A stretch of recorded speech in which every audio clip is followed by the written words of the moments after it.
안녕하세요. 작은기업 사장의 도서관의 이국섭 작가입니다. 오늘은 지난 시간에 이어서 승자의 안목 2부 순서를 말씀드리도록 하겠습니다. 제가 이 책을 선정한 이유는 제가 쓴 책 나도 잘나가는 사장 될 수 있다, 이 책을 쓸 때 승자의 안목에서 많은 아이디어를 가져오기도 했습니다. 이 책의 저자 김봉국 기자는 잘나가던 신문사를 박차고 나와서 이데일리 창간에 뛰어들었습니다.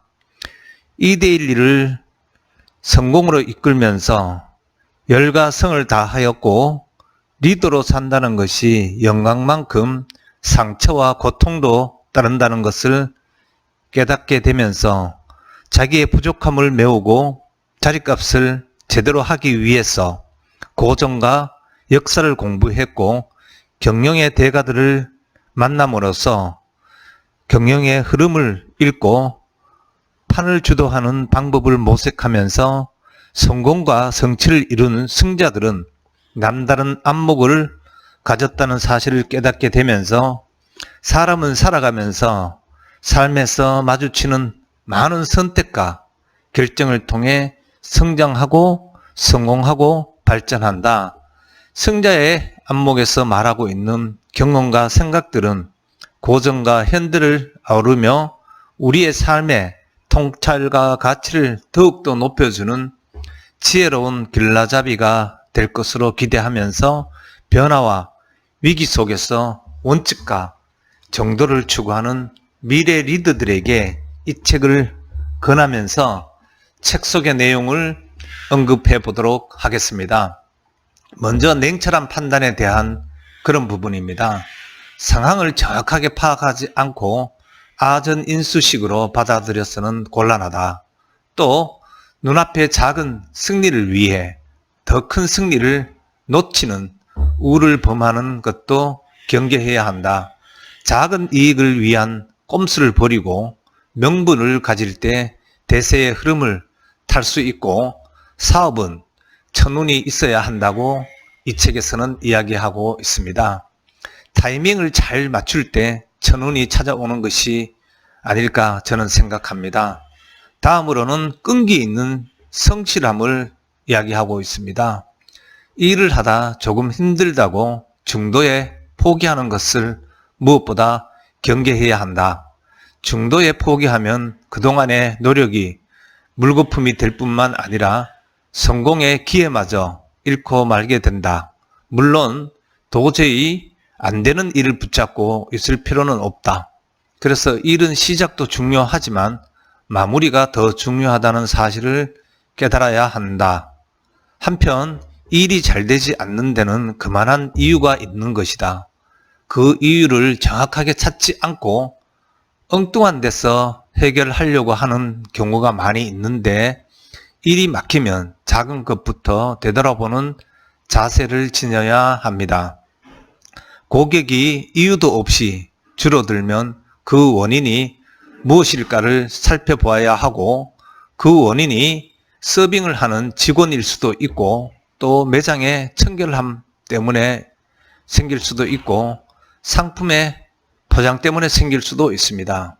고객을 불편하거나 불쾌하게 만들고 있는 그 무엇을 찾아내야만 합니다.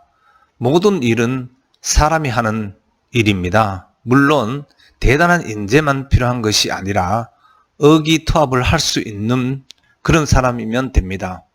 상대의 실력과 의지를 파악할 수 있다면 사람의 재능을 살려 일을 같이 할 수 있으면 더욱더 좋습니다. 능력보다 의지가 매우 중요합니다. 바람이 불고 파도가 쳐도 같이 함께 하겠다는 사람이면 충분합니다. 낭중지추라는 고사성어를 생각해 보십시오. 낭중지추는 뛰어난 인물은 어디에 있건 그 존재가 확연히 드러난다는 그런 뜻입니다. 하지만 아무리 낭중지추라 하더라도 인재를 알아보는 눈이 없으면 그를 기용할 수 없는 것입니다. 바로 이것이 리더의 포인트입니다. 우리는 누구라도 부하나 후배로부터 존경받기를 원합니다. 그러나 존경받고자 하면 먼저 그를 존중해야 합니다. 그들을 먼저 배려하고 그들에게 먼저 감동을 주어야 하지, 특히 부하나 후배가 어려운 일에 처했을 때 마음을 담아 위로하고 격려하는 자세는 너무나 중요합니다.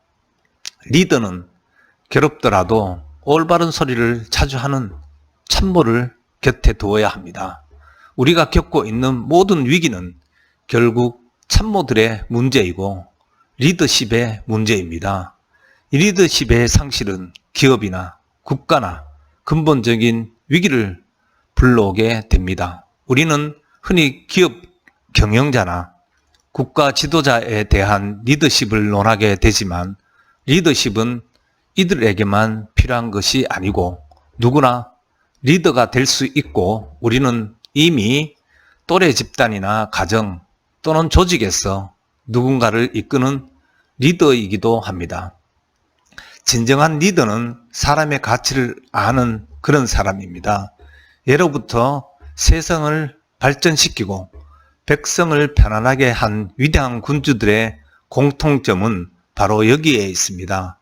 경영이나 세상 사는 모든 것이 결국은 사람의 문제인 것입니다. 그 속에서 일어난 문제들의 최선의 솔루션은 인본으로 돌아가야 해결이 가능한 것입니다. 인재를 어떻게 얻고 어떻게 존중하는가라는 용인술부터 좋은 인재 혹은 사람의 마음을 얻으려면 먼저 포용의 덕목을 갖추어야 하는 것입니다. 진정한 리더는 이를 말로만 하는 것이 아니라 행동으로 실천하는 그런 사람입니다. 정간의 치로 칭송받고 있는 당태종은 정적의 편에 서서 자신을 죽이려고 한 위증을 포용하고 발탁했습니다. 또 제나라의 항공도 반대편에 섰던 간중을 제상으로 등용해서 제나라를 아주 튼튼한 나라로 만들었습니다. 승자의 안목은 최고 결정권자들만 갖추어야 할 그런 덕목은 아닌 것입니다. 작은 리더를 잘해야 큰 리더가 될 수 있기 때문입니다. 팀장을 잘해야 임원이 될 수 있고 임원을 잘해야 사장을 할 수 있는 것과 똑같은 이치입니다. 사장을 할 사람이 따로 태어나는 것은 아니고 사람이 자리를 만들고 자리가 사람을 만드는 것이 세상 사는 이치입니다. 원하는 자리를 가려고 하면 그에 걸맞는 능력을 갖추어야 합니다. 팀장은 본부장 같이 본부장은 사장의 역할과 책임을 이해하고 리더십을 키워야 합니다. 리더십은 타고난 성격이 아닌 것이고 바로 치열한 훈련을 통해 길러지는 것입니다. 우리 사회에 각계각층에 제대로 된 리더십을 갖춘 사람이 있을 때 국가 전체적으로도 위대한 리더가 탄생할 수 있는 것입니다. 우리는 이 책을 통해서 많은 내용들을 보았습니다.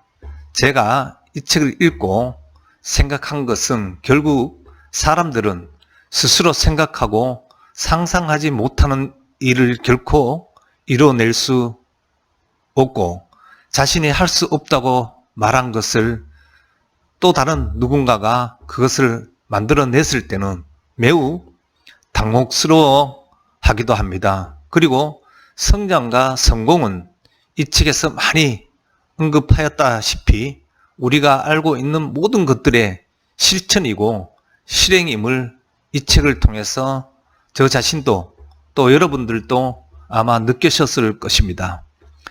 작은 것부터 하나의 목표를 두고 실천해서 행동하면서 여러분과 함께 안목을, 즉 통찰력을 높이는 그런 리더가 되어보는 것은 어떨지를 물으면서 오늘은 시간을 마칠까 합니다. 다음 시간에 또 찾아뵙겠습니다. 고맙습니다.